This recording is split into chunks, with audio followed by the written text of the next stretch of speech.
दोस्तों बिहार में वृद्धा पेंशन या फिर विकलांग का जो पैसा है पेंशन वो हर महीने के 10 तारीख के 11 तारीख के बीच आ जाता था। लेकिन अभी हो चुका है 18 अप्रैल और अभी तक किसी भी बेनिफिशियरी के अकाउंट में कोई भी पेंशन नहीं आया है। तो इसका क्या रीज़न है? क्या अब से पेंशन नहीं मिलेगा या फिर मान लो आपके कोई डॉक्यूमेंट में अकाउंट में आधार कार्ड में कोई प्रॉब्लम है जिसके वजह से ये पैसा नहीं आ रहा है और कब तक आएगा, कितने आएगा, सब कुछ डिटेल में बताऊंगा इस वीडियो में। और आप लाइव घर बैठे अपने मोबाइल से चेक कर सकते हैं क्या आपका जो सारा कुछ सही है या फिर नहीं, आपका पैसा कब तक आएगा। वीडियो पसंद आए तो वीडियो को लाइक कीजिएगा, चैनल को जरूर सब्सक्राइब कीजिएगा क्योंकि दोस्तों इस चैनल पर ऐसे ही आपको सरकारी अपडेट मिलता रहता है। तो दोस्तों सबसे पहले आपको चेक करना स्टेटस की आपका आधार कार्ड हो गया, आपके बैंक अकाउंट हो गया, वो सारा कुछ सही है या फिर नहीं है। और आपकी जानकारी के लिए बता दूं ये चेक करना ज़रूरी है क्योंकि दोस्तों बिहार में जो सीएम है वो भी बदल चुका है, मुख्यमंत्री। तो अब ये सभी लोगों को डाउट हो रहा है क्या हमारा पैसा बंद हो जाएगा, किसी को मिलेगा नहीं, विकलांग का जो पैसा है वो मिलेगा किसी को या फिर नहीं मिलेगा, पेंशन का पैसा मिलेगा वृद्धा पेंशन का कि नहीं मिलेगा।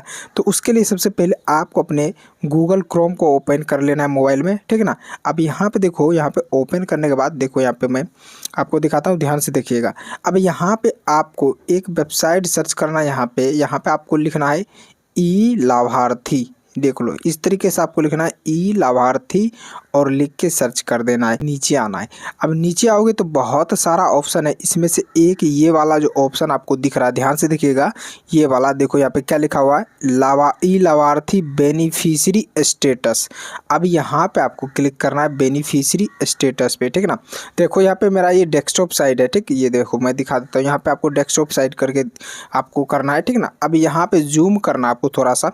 अब जूम करोगे तो यहाँ पे देखो, यहाँ पे क्या लिखा हो रहा है, लाभार्थी का भुगतान स्थिति की जांच करें। भुगतान स्थिति का मतलब ये हो गया कि आपका जो पैसा आता है पेंशन का या फिर विकलांग वाला, तो वो किस स्थिति में है, क्या हुआ है। जैसे कि हर महीने के 10 से 11 तारीख के बीच आ जाता है, लेकिन इस बार नहीं आया है। 10 से 11 तारीख के बीच हर महीने आ जाता है, लेकिन इस बार नहीं आया है। तो आखिर हुआ क्या है, ठीक ना।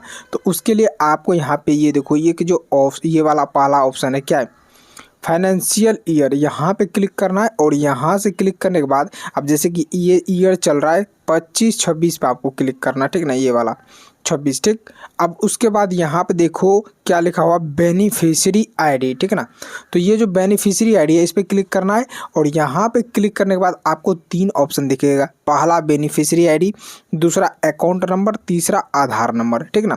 अब इनमें से आप किसी को भी सेलेक्ट कर सकते हैं। अगर बेनिफिशियरी आईडी आपके पास है तो वो सेलेक्ट कर लो, नहीं तो अकाउंट पे सेलेक्ट कर लो, नहीं तो आधार पे सेलेक्ट कर लो। अब जैसे कि हम यहाँ पे आधार पे सेलेक्ट करते हैं, ठीक ना, ये देखो आधार पे हम सेलेक्ट किए। अब उसके बाद स्क्रॉल करोगे तो यहाँ पे आपको क्या करना है, उस कस्टमर का आधार नंबर डालना है, यानी कि जो भी बेनिफिशियरी है जिसके अकाउंट में पैसा नहीं आ रहा है पेंशन का या फिर विकलांग वाला, तो उसका यहाँ पे आपको आधार नंबर डालना है, ठीक ना। ये देखो अब मैं यहाँ पे आधार नंबर डाल दिया है। ये देखो डालने के बाद यहाँ पे आपको जस्ट बगल में एक सर्च वाला ऑप्शन दिखेगा, इस पे क्लिक कर देना है। अब दोस्तों इस पे जैसे ही क्लिक करोगे तो यहाँ पे पूरा डिटेल इसके बारे में खुल के आ जाएगा, ठीक ना। ये देखो मैं दिखाता हूँ, ये देखो नाम हो गया, एड्रेस हो गया, ठीक ना, ये देख सकते हो सारा कुछ आ जाएगा। इसके जस्ट सामने यहाँ पे देखो खाता संख्या ये रहा। उसके बाद यहाँ पे एक चीज़ मिलेगा, लाभार्थी की वर्तमान स्थिति, ये स्टेटस हो गया, ठीक ना। और उसके बाद यहाँ पे देखो ये इंपॉर्टेंट चीज़, ये समझना ज़रूरी है, ठीक ना। ये देखो अगर आपके अकाउंट में पैसा नहीं आ रहा है तो लाभार्थी का जीवन प्रमाणीकरण स्थिति, ठीक ना। और यहाँ पे साफ साफ लिखा हुआ है लाभार्थी का जीवन प्रमाणीकरण सत्यापन हो गया है, यानी कि सत्यापन हो चुका है। जो एक KYC होता है हर साल वो कंप्लीट है, बट उसके बाद भी पैसा नहीं आया है। उसके बाद यहाँ पे देखो ये चीज़ चेक करना आपको, भुगतान की अंतिम तिथि 2 माह का, ठीक ना। अब यहाँ पे देखो भुगतान का अंतिम तिथि कब का दिख रहा है, तो ये देखो फरवरी का, यहाँ पे फरवरी का दिख रहा है, जिसके बाद पैसा नहीं आया है सभी लोगों का, ठीक ना। और यहाँ पे आप नीचे में देखोगे तो ये देखो लास्ट अपडेट स्टेटस 17 अप्रैल का दिख रहा है, यानी कि कल के डेट में इसे अपडेट किया गया है, ठीक ना।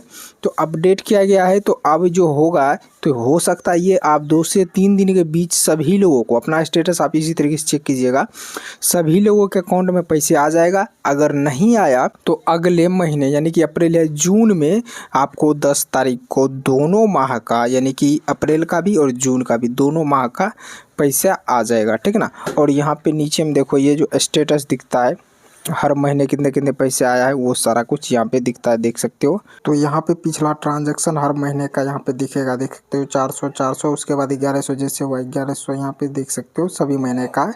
और लास्ट ट्रांजैक्शन यहाँ पे आप देख लो, ये देखो यहाँ पे मार्च में हो चुका है लेकिन अप्रैल का नहीं आया है, ठीक ना।